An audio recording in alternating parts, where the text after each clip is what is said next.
Hi hello అండి. అందరూ ఎలా ఉన్నారు? ఈరోజు వదినైతే పూరి చేసిందని చెప్పా కదా! పూరి పిండికు అంటే వేరుగా ఉండిద్దని అయితే నాకు అసలు ఎంత మట్టుకు తెలియదండి. ఎందుకంటే నేను ఎప్పుడు మైదా పిండి కానీ లేకపోతే గోధుమ పిండి కానీ పూరి అయితే చేస్తాను. పూరి కూడా సపరేట్‌గా పిండి అనేది ఉండిద్దని చెప్పి అయితే మాకైతే తెలీదు. వదిన చెప్పేదాకా అయితే. ఇక పూరి చేద్దామంటే మా చిన్నోడు పూరి అడిగాడని చెప్పి పిండి అయితే తెప్పించింది అన్నయ్య చేత. కేజీ రూ. 50 ఏమో ఉందంట. పూరి పిండి ఎలా ఉందంటే మన మొక్కజొన్న పిండి ఉండిద్ది కదండీ! ఆ టైప్‌లో అయితే ఉంది. చాలా సాఫ్ట్‌గా ఉంది. పూరి పిండితో చేయటం వలన పూరీలనేవి మెత్తగా స్పాంజీలాగా ఉంటాయంట పొంగుతా. మైదా పిండితో చేసినా పొంగుతాయి. కానీ ఏంటంటే పూరి పిండితో చేస్తే మాత్రం ఇంకా చాలా అంటే చాలా సాఫ్ట్‌గా ఉంటాయి. పూరి పిండి కలుపుకునే విధానం కూడా మనం గోధుమ పిండి ఎలా కలుపుకుంటామో చపాతీలకైనా, పూరీలకైనా అలాగేను. దీనికి ప్రత్యేకంగా అనేది ఏమీ లేదు. కానీ ఏంటంటే మనం పూరీలనేవి మైదా పిండి, గోధుమ పిండి కాకుండా ఇలా పూరి పిండితో చేసేసుకుంటే మాత్రం చాలా అంటే చాలా సాఫ్ట్‌గా ఉంటాయంట. ఇంకా వదినైతే చెప్పింది. ఇంకా ఫస్ట్ అయితే ముందు పిండి అయితే జల్లిచ్చేసేసింది. ఏమన్నా నలకలు గానీ, ఏమన్నా పురుగులు గానీ ఉన్నాయేమోనని చెప్పి. తర్వాత అయితే మామూలుగా మనం చపాతీ పిండిలాగా అయితే పిండి అయితే కలిపేసింది. చపాతీకైనా, పూరీకైనా కానీ పిండి అనేది ఎక్కువసేపు నానితే మాత్రం పూరీలు చక్కగా పొంగుతాయి. అలాగే చాలా అంటే చాలా సాఫ్ట్‌గా వస్తాయంట. అలాగే ఒక చిన్న టిప్ ఏంటంటే మనం పూరీలు చాలామంది ఆయిల్‌తో చేస్తారంట. ఆయిల్‌తో చేయకపోయినా అంటే పూరీ చేసేటప్పుడు కొంచెం ఆయిల్ రాసి అయితే చేస్తారంట. అలా కాకపోయినా మామూలుగా పిండితోనైనా చేయొచ్చంటండి. మనం పిండితో చేసిన పూరీలే ఏంటంటే తొందరగా ఆరిపోకుండా తక్కువ టైంలో చేయంగాలనే మనం కాల్చేసేటట్టయితే చేసుకోవాలంట. ఎక్కువసేపు అనేది పెట్టకూడదంట.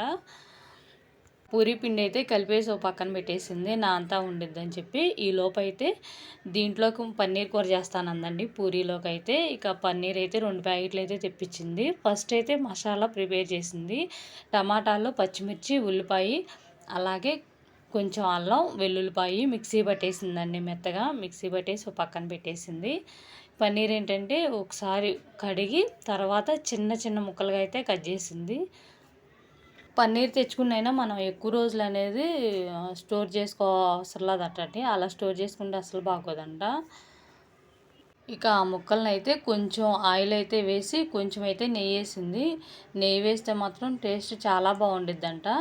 ఇక ఇక పన్నీర్ ముక్కలు అయితే వేసి వేయించేసింది. కొంచెం పసుపు, కొంచెం సాల్ట్ అయితే వేసి కొంచెం కలర్ చేంజ్ అయ్యేదాకా వేయించాలంట. ఇవేంటంటే అడుగంటుతూ ఉంటాయంట. అందుకని చెప్పి మధ్య మధ్యలో తిప్పుతా వేయించుకోవాలంటండి. ఈ పన్నీర్ ముక్కలు అయితే మాత్రం ఓ పక్కన అయితే ఆయిల్ పెట్టేసింది. ఇక ఇక్కడైతే పూరీ చేస్తుంది. పిండి అయితే జల్లు అయితే పూరీ చేస్తుంది. పిండితో చేసేటప్పుడు ఏంటంటే మనం ఒక 4, 5 లేకపోతే 10 అలా చేసి ఫాస్ట్‌గా కాల్చుకోవటానికి వీలుగా ఉండిద్ది. అదే ఆయిల్‌తో చేస్తే మాత్రం ఒక పక్కన కాల్చేసేయాలి, ఒక పక్కన చేస్తూ ఉండాలి. అంత ఫాస్ట్‌గా అయితే చేయాలంట ఆయిల్‌తో చేసేటప్పుడైతే.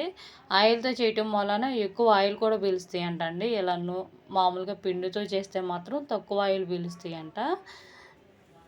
పూరీలు మాత్రం చాలా అంటే చాలా సాఫ్ట్‌గా ఉన్నాయండి. ఇక ఈలోపైతే పన్నీర్ అయితే చక్కగా వేగిపోయింది. ఇక ఇవైతే ఫస్ట్ అయితే తీసి ఒక ప్లేట్‌లోకి అయితే తీసేసింది. ఇక అదే ఆయిల్‌లో కొంచెం నెయ్యి అయితే వేసి మన బిర్యానీ దినుసులు ఉంటాయి కదండీ! ఆ బిర్యానీ దినుసులు అయితే వేసింది ఫస్టు. ఆ బిర్యానీ దినుసులు వేయించిన తర్వాత అప్పుడు మసాలా రెడీ చేసి పెట్టింది కదా! ఆ మసాలా అయితే వేసింది. టమాటాలు పచ్చివాసన పోయేదాకా నూనె అనేది పైకి వచ్చేదాకా అయితే వేయించాలంటండి. ఎందుకంటే టమాటాలో ఎక్కువ శాతం నీరు ఉండిద్ది కదా! అందుకని చెప్పి ఆ వాటర్ అనేది ఎగిరిపోయేంత వరకు మనకి ఎలా తెలుస్తుందండి నూనె అనేది పైకి తేలుతూ ఉండిద్ది కాబట్టి ఇప్పుడు దాకా అయితే ఈ మసాలా అనేది ఉడకాలంట. ఇక మూత అయితే పెట్టేసి కొంచెం సేపు అయితే ఉడకనిచ్చింది. ఈ లోపు అయితే పూరి అయితే రెడీ చేస్తుందండి. ఇక ఇక్కడ చూసారా నూనె అనేది పైకి తేలుతూ ఉంది. అప్పుడైతే సరిపడా సాల్ట్ అలాగే సరిపడా కారం వేసి ఒకసారి అయితే కలిపేసి మూత అయితే పెట్టేసింది. ఈలోపు మా చిన్నోడు చూడండి కోడిగుడ్డు కూరలోకి అయితే ఉల్లిపాయలు కట్ చేస్తున్నాడు. ఇక ఇప్పుడైతే పన్నీర్ ముక్కలైతే వేసేసింది. వేసి అయితే కొంచెం అంటే కొంచెం వాటర్ అయితే పోస్తుందండి. ఎక్కువైతే వాటర్ అనేది పోయలేదు. ఎందుకంటే టమాటాలు అనేవి చక్కగా పచ్చివాసన పోయేదాకా ఉడికిపోయినాయి కదా. కొంచెం గ్రేవీ కోసం అయితే కొంచెం వాటర్ అయితే పోసింది. అంటే పన్నీర్ ముక్కలు కూడా కొంచెం ఉడుకుతాయి అని అంతేనంట. ఇంకా చాలా అంటే చాలా సింపుల్గా ఉందండి కర్రీ చేసుకోవటం మాత్రం. పూరీలు చేయటం కొంచెం లేట్ కానీ పన్నీర్ కర్రీ మాత్రం చాలా సింపుల్గా అయిపోయింది. ఇక కూర అంతా అయిపోయిన తర్వాత లాస్ట్లో మనం ఇంట్లో చేసుకునే మసాలా ఉండేది కదండి, ఆ మసాలా అయితే వేసి కొంచెం అయితే కొత్తిమీర అయితే వేసింది. కొత్తిమీర మన ఇష్టం, ఇక ఇంట్లో ఉంటే వేయచ్చు, లేకపోతే లేదు. అంతేగాని కొత్తిమీర వేయాలని ఉండదు. ఇక పొడి మసాలా వేసి దించేయటమేనండి. చాలా అంటే చాలా ఈజీగా ఉంది కూర చేయటం మాత్రం. మాకేంటంటే పన్నీరు మనం 2 రోజుల ముందు చెబితే వాళ్ళు తీసుకొస్తారంట.